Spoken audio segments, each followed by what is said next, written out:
This is a very clear memory from second grade. I had this very rigid second grade teacher named Miss Muller. So one day I had to be sent out of the room to another class because she was going over a test that I hadn't taken yet. I got up to go, and the teacher noticed I hadn't brought anything with me. "Where's your stuff? What will you do while you're there?" "Just think," I answered honestly. "Well, then I'll give you some work to do," she answered in a snippy tone. And I burst into inconsolable tears. The entire exchange was super painful, with the teacher attempting to console me by promising that it was work that everyone would be assigned anyway, and I could get a head start. Nope, inconsolable. Eventually, she asked me what I wanted to do and said that I had to do something. I had to be productive with my time. And somehow or another, I came up with the idea that I would write and illustrate an original story as a gift for my first grade teacher, who I truly adored. So I went to this other classroom and I wrote a story about a magic fountain. I made sure, and illustrated the story. I made sure to form all my letters super carefully and have them face the right way because I wanted to show Mrs. George how grown up I had become. I remember walking down to Mrs. George's room after school to proudly give it to her. She put her hand over her heart and said, "Look at that beautiful penmanship." And then we sat down and we read the story together. She let me stay and help her grade papers, and we just talked. After a long silence, I said to her, "I have a secret to tell you. Sometimes I think that I can do magic." And she said, "I often feel the same way." I was today years old when it finally clicked in my head that we were actually talking about different types of magic. I was talking about stuff like telekinesis. She was talking about getting the next generation to love learning. Although technically we were both talking about moving objects with our minds.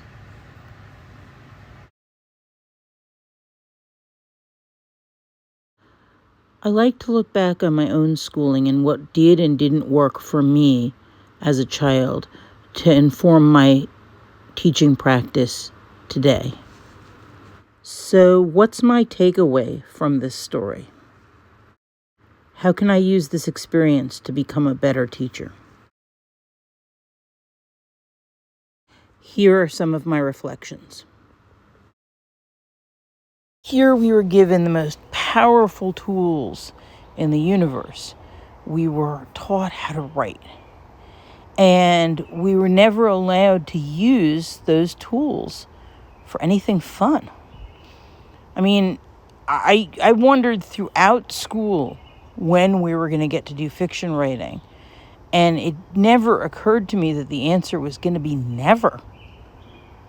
So when I stand before groups of students, one of the first things that I ask them is if everybody knows what a personal narrative essay is. And of course, everybody knows what one is. It's usually a story that you tell about something that happened to you. That's at its simplest level. At its most sophisticated level, a good personal narrative essay will deepen your understanding about yourself, or about other people, or about society, or about life.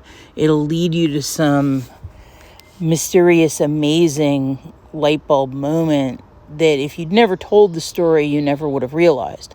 So a perfect example of a personal narrative story is the story that I just told you about me and my second grade teacher and my first grade teacher, and me saying that I thought I had magical abilities, and my teacher answering me that she often felt the same way. And the light bulb moment, of course, was that her magical ability was to get children to love learning, and that I didn't realize it until I told the story. So I asked groups of students how often they are asked to write a personal narrative essay, and the most average answer is once a year. Usually at one point during the year, the teacher says that they're to write a personal narrative essay. Sometimes you get people who say that they're never asked to write personal narrative essay. Occasionally you might get somebody who's asked to do it twice a year. So if the first time you ever wrote a personal narrative essay was, say, third grade, between third grade and graduating high school, that means that only 10 times in your entire life, from the time you entered school to the time you graduated 12th grade, have you ever asked to write about something that was personally meaningful to you, something that you personally cared about. And that's just, when you realize that, that's just devastating.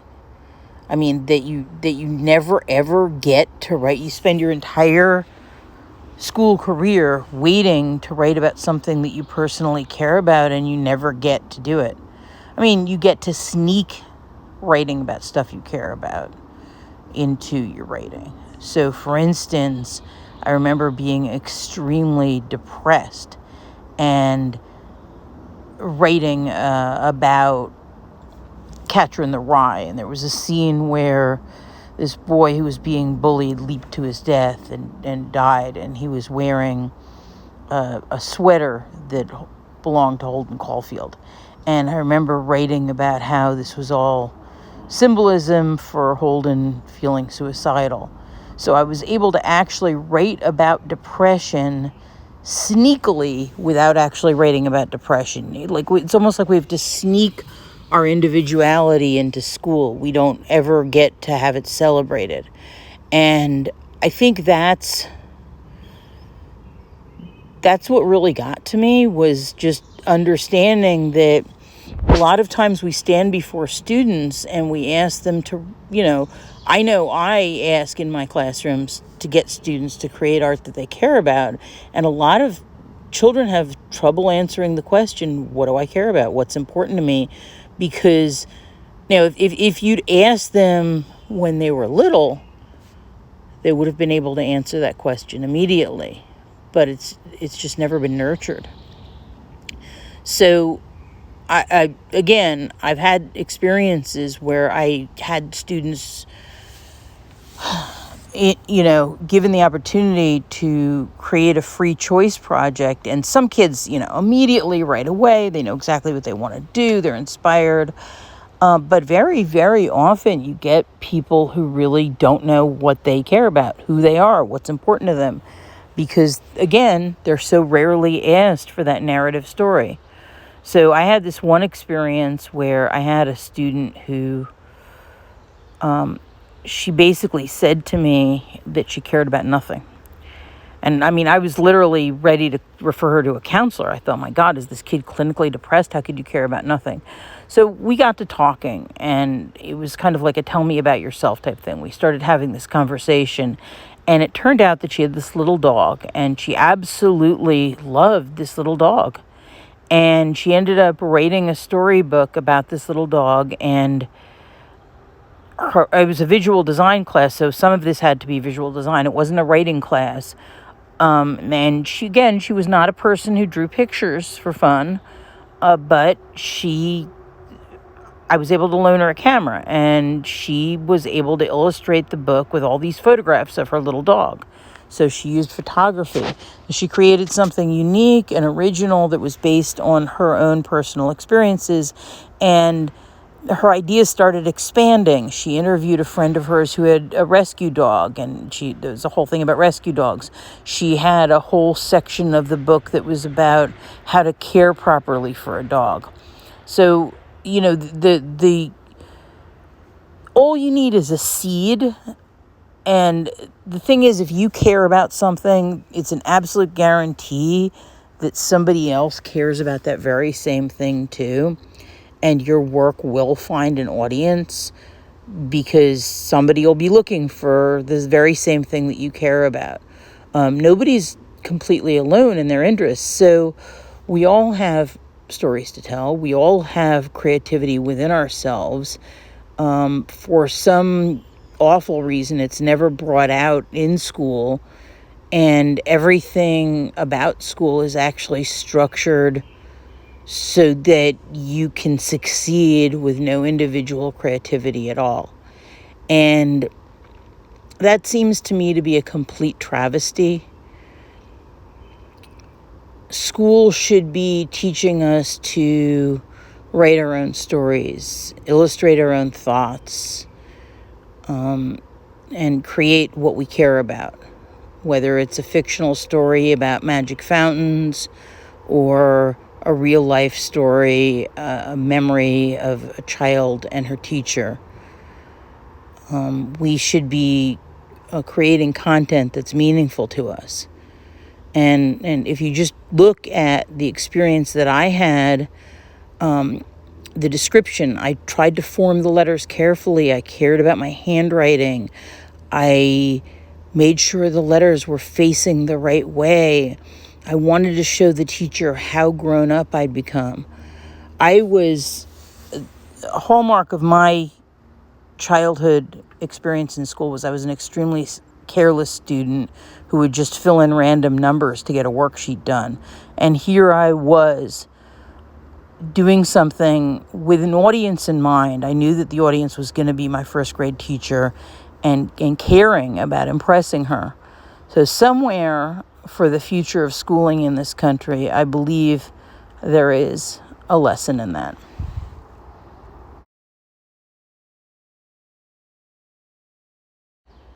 So what can we as art teachers do with this lesson? What can we take away from this story? I think that all teachers, but especially art teachers, should take a moment to reevaluate our teaching and make sure that we're giving students enough opportunity to create art that is personally meaningful to them and based on who they are, what they care about.